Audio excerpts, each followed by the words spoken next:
Assalomu alaykum hurmatli do'stlar, azizlar, charchamayapsizlarmi? Azizlar, 2-martdan nevrozlar uchun o'zimni kursimni boshlayman o'zbek tilida.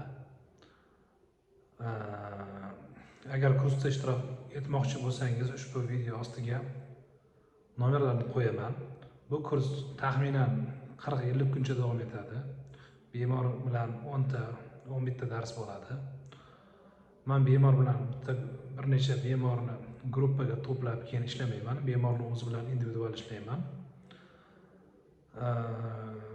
5 tagacha bemor olaman, ya'ni maksimum 5 ta. Har bitta bemor bilan individual ishlayman. 3-4 kunda yoki 4-5 kunda bitta dars bo'lib turadi. Bemor shu darsni 3-4 kun o'rganadi, 4-kun menga ushbu darsni aytib berish kerak bo'ladi. Azizlar, men Tojikistonda ish boshlaganman. Tojikistonning Istaravshan shahrida Zulayho klinikasida hozir ishlayapman.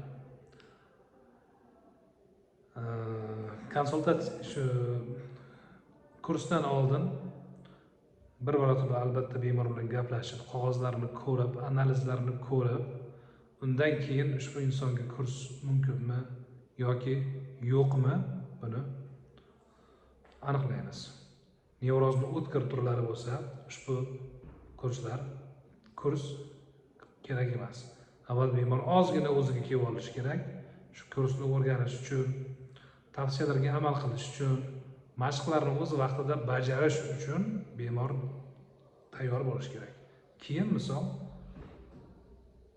dalshi ishlasa bo'ladi, agar sal o'ziga kelib olgan bo'lsa. Sog' salomat bo'lasizlar.